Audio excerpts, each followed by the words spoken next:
कोरे वेदांती बनने से इतना फायदा नहीं होता है जितना प्रेम से नाम जप करने से होता है। वेदांत की अपनी महिमा है और नाम जप की अपनी महिमा है, सुमिरन की अपनी महिमा है।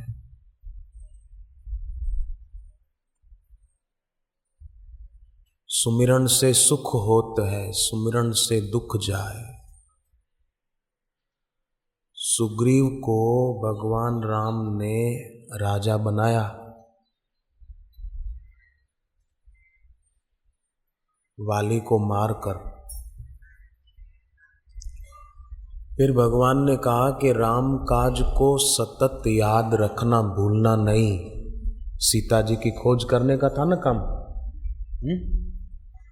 तो सुग्रीव ने राम काज किया नहीं, अपितु भूल गया और सुविधा संपत्ति मिल गई तो भोगों में डूब गया।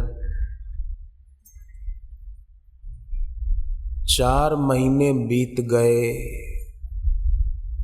तब भगवान राम ने लक्ष्मण जी को कहा कि लक्ष्मण लाओ मेरा धनुष बाण, मारो तीर कामठू लाओ मारी पास।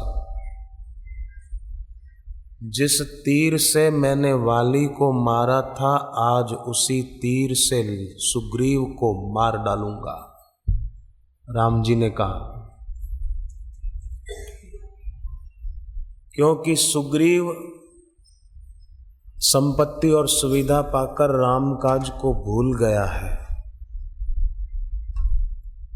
आज उसकी शान ठिकाने लगानी होगी।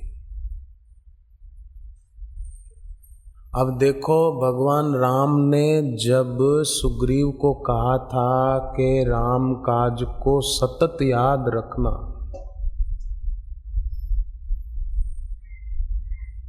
करना, पर यह नहीं कहा था कि इतने टाइम में पूरा कर देना। बच्चे समझ रहे हैं ना?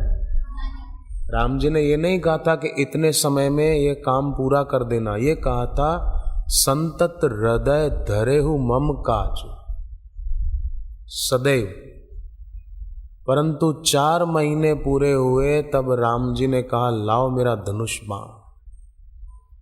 मनुष्य जन्म मिला है तो राम काज सतत करना है, माने जप ध्यान सेवा सुमिरन ये जरूर करना है। अपना काम पढ़ाई लिखाई का, घर वालों को अपने घर का, परंतु राम काज भी करना है सतत। पर 4 महीने पूरे हुए, राम जी ने तब उठाया धनुष बाण। मतलब ये 4 शब्द प्रतीकात्मक है कि 4 बाल्यावस्था, युवावस्था, प्रौढ़ावस्था और वृद्धावस्था। बचपन किसी का खेल कूद में बीत गया तो जवानी को संभाले, और जवानी भी बीत गई, अभी प्रौढ़ अवस्था है, 45-50 साल की उम्र, ये प्रौढ़ अवस्था है, इसको संभाले। प्रौढ़ अवस्था बीत गई, अब बुढ़ापा आ गया, 60 से ऊपर की उम्र हो गई तो जरूर संभाले। अगर इन 4 में नहीं संभला और राम काज नहीं किया तो फिर राम जी को कहना पड़ेगा लाओ मेरा धनुष बाण। सुमिरन नाम जप खूब करना, और ऐसा करना है कि जैसा हनुमान जी करते थे। नजदीक रहते थे तब भी सेवा करते हुए सुमिरन करते थे, और दूर रहते थे तब तो ऐसा करते थे कि इस प्रसंग से पता चलेगा। राम जी ने लक्ष्मण को कहा कि जाओ, सुग्रीव को थोड़ा डर दिखा के, थोड़ा डरावी धमकाई ले आओ हमारी पास। मैंने उसका इतना काम किया और उसने जरा भी नहीं किया, भोगों में डूब गया। क्या समझता है सुग्रीव? ऐसा राम जी ने लक्ष्मण जी को कहा। अब वहां क्या हुआ कि हनुमान जी बैठे बैठे सोच रहे थे कि सुग्रीव राम काज भूल गए। 4 महीने तक हनुमान जी भी कुछ नहीं बोलते हैं सुग्रीव को कि आप राम काज क्यों भूले हो, करो।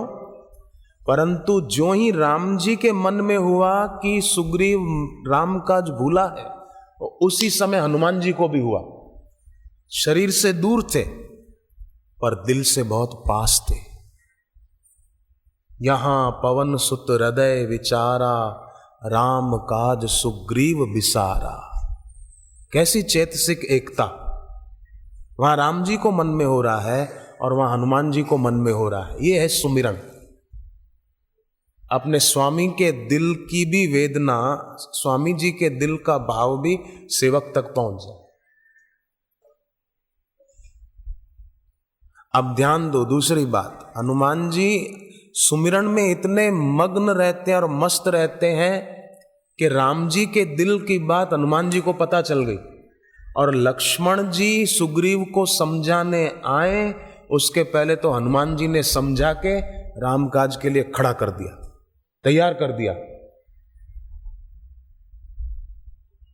और दूसरा प्रसंग के जब हनुमान जी सीता जी की खोज में अपने साथियों के साथ समुद्र किनारे पहुंचे, दरिया कांठे पहुंचे जा रहे, तो हनुमान जी आंखें बंद करके सुमिरन में बैठ गए कि अब क्या किया जाए।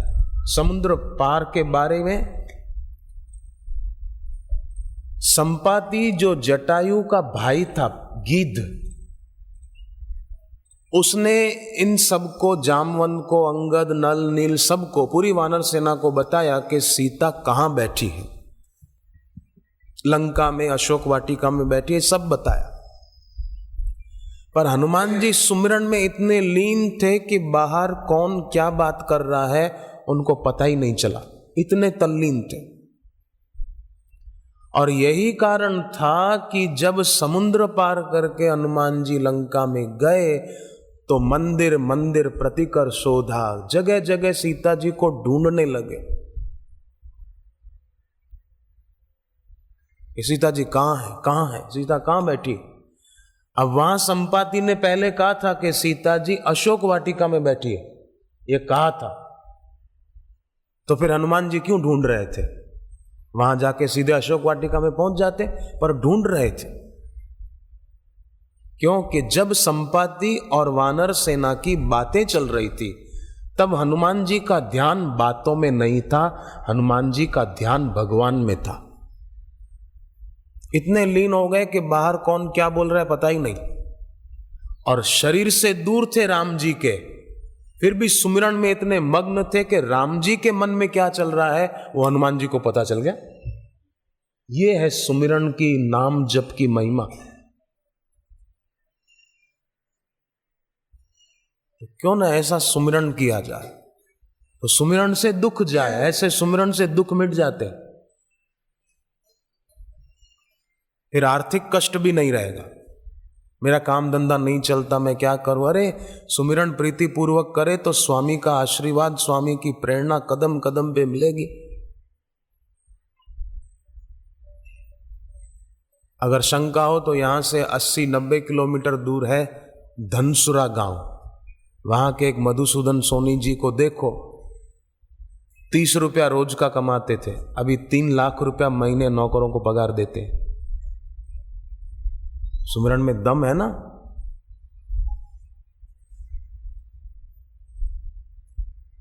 सुमिरन से सुख होता है, सुमिरन से दुख जाए। सुबह जो नाम जप करते हैं, प्रभात फेरी में कीर्तन करते हैं प्रेम से। राम जी ने शबरी को जब नवधा भक्ति का उपदेश दिया तो कहा चौथी भक्ति के बारे में, चौथी भक्ति मम गुण गान करहि कपट तजी गान। गान करे, कीर्तन करे, परंतु कपट छोड़ के करे। कई लोग कीर्तन गाते हैं, भजन गाते हैं ना, तो मन में ये होता है कि मैं भजन गा रहा हूं और लोगों को मजा आ रहा है, लोगों को प्रभावित करने के इरादे से गाता है, तो ये हो गया कपट सहित गुणगान। परंतु भाव विभोर होकर गाए, स्वयं भी भगवत भाव में निमग्न हो जाए, तो ये हुआ कपट। चौथी भक्ति मम गुण गान करहि कपट तजी गान। तो ऐसा जो करता है ना प्रेम से, तो उसको बहुत लाभ होता है। ये बच्चे, बरसात होती ना तो भी छतरी लेकर भी अपना प्रभात फेरी का नियम पूरा करते हैं, छोड़ते नहीं है कि आज बरसात हो रही है, सुबह चलो बैठ जाओ आराम से सो जाओ, चलो आज આપણે નથી જવું વરસાદ છે સૂઈ જઈએ, ऐसा नहीं करते बच्चे। तो अपने नियम में दृढ़ता कि अपना नियम करना है तो करना है। एक होता है मोह। आप घर पे बैठे हैं और आपको अपने किसी संबंधी की याद आई, पिता की, माँ की, दादा की, दादी की, मामा की, मौसी की, किसी की याद आई और उनकी याद में आपको रोना आ गया, आंख से आंसू आ गए कि मेरा भाई बहुत अच्छा था, मेरी बहन बहुत अच्छी थी, मेरे पिताजी बहुत अच्छे थे, मेरी माँ बहुत अच्छी थी, इनकी याद आई और रो पड़े, आंख में आंसू आ गए, तो इसको बोलते हैं मोह। और बैठे हैं माला लेकर जप करने और गुरुदेव की याद आ गई और गुरुदेव की याद में आंखों से आंसू बह पड़े, तो इसको बोलते हैं सुमिरन। तो मोह से होती है व्याधि, दुख, अशांति, और सुमिरन से होती है समाधि, शांति, आनंद।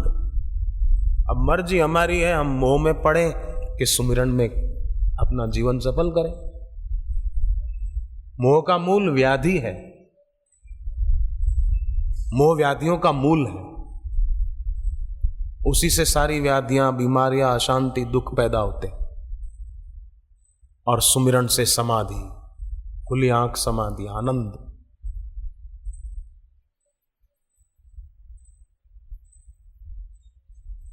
तो क्यों न ऐसा सुमिरन किया जाए।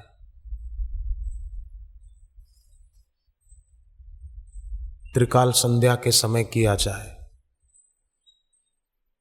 तो उससे अपने आप जिसके होने का हमको दुख है वो नहीं होगा और जिसके न होने का दुख है वो होगा। मतलब जिसके कारण हम दुखी हैं वो कारण नष्ट हो जाएगा, फिर आनंद ही आनंद है। हरि ओम।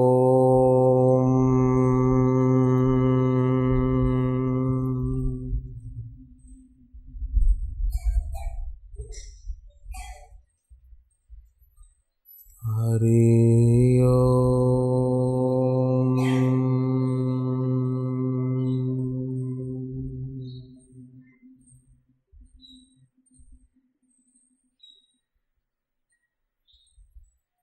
हरि